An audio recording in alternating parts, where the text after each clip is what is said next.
So the Knox Focus, which is the quote-unquote free paper that was at the heart of the Christie scandal a couple weeks ago, the publisher of that is Steve Hundley. And we've met Steve on a couple occasions, and we need to see if we can get Steve on the show sometime. Yes, talk that'd about be some good. of this. Yeah. He making his voice very well heard in response to the goings-on of the Board of Education and the current board.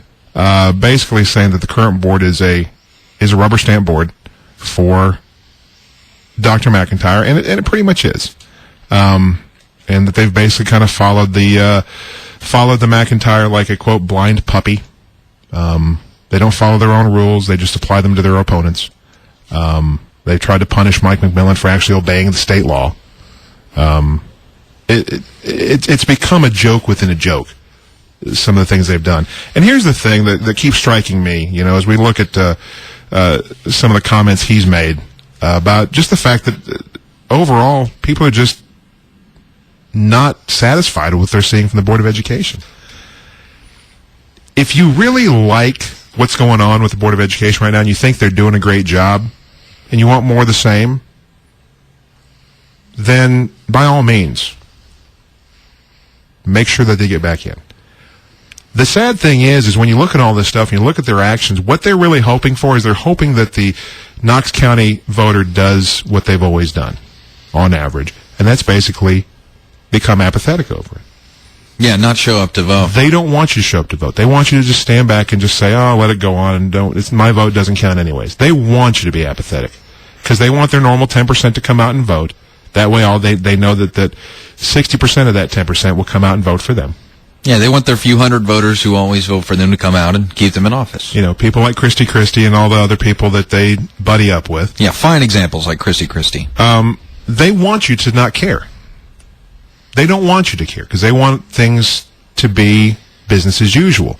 If it was just their normal argument of it's just a few bad teachers that are out there complaining, the problem is it's not. I mean, you see this wave of dissatisfaction from not only teachers but from students and from parents.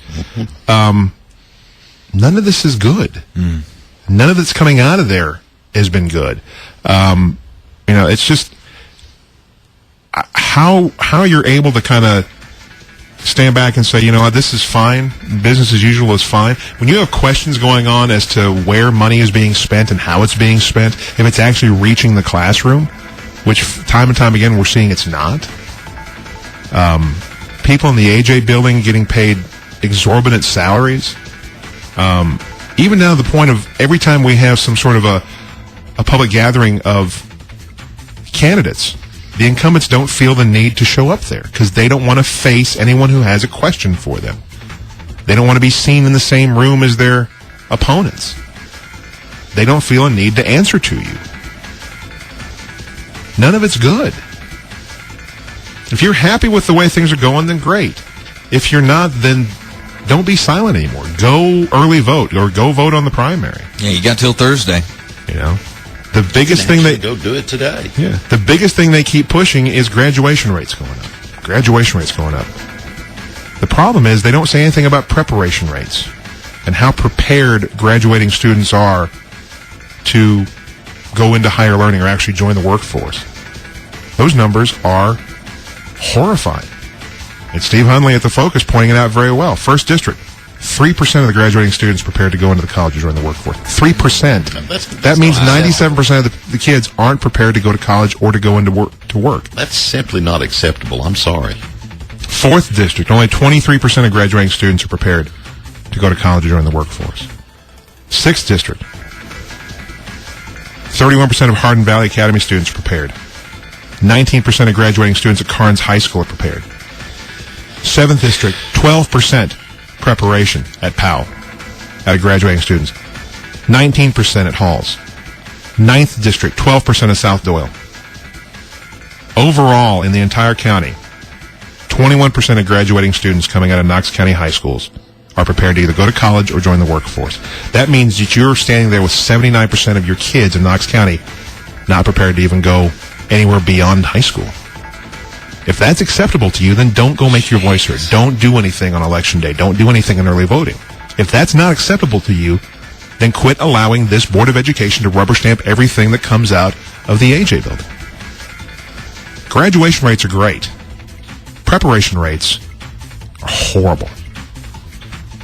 We can shove everybody out the door all we want, but if they're not prepared to do anything, what's the point? You're just shoving them out the door. Then why'd you spend all that money educating them since they were 5 years old, you know? Is it quantity or is it quality? Is it quantity or is it quality? That's what you got to decide. But thank you, Steve Hunley at the Knox Focus, for sharing your thoughts. And we'll see if we can get Mr. Hunley on sometime soon. 21 minutes after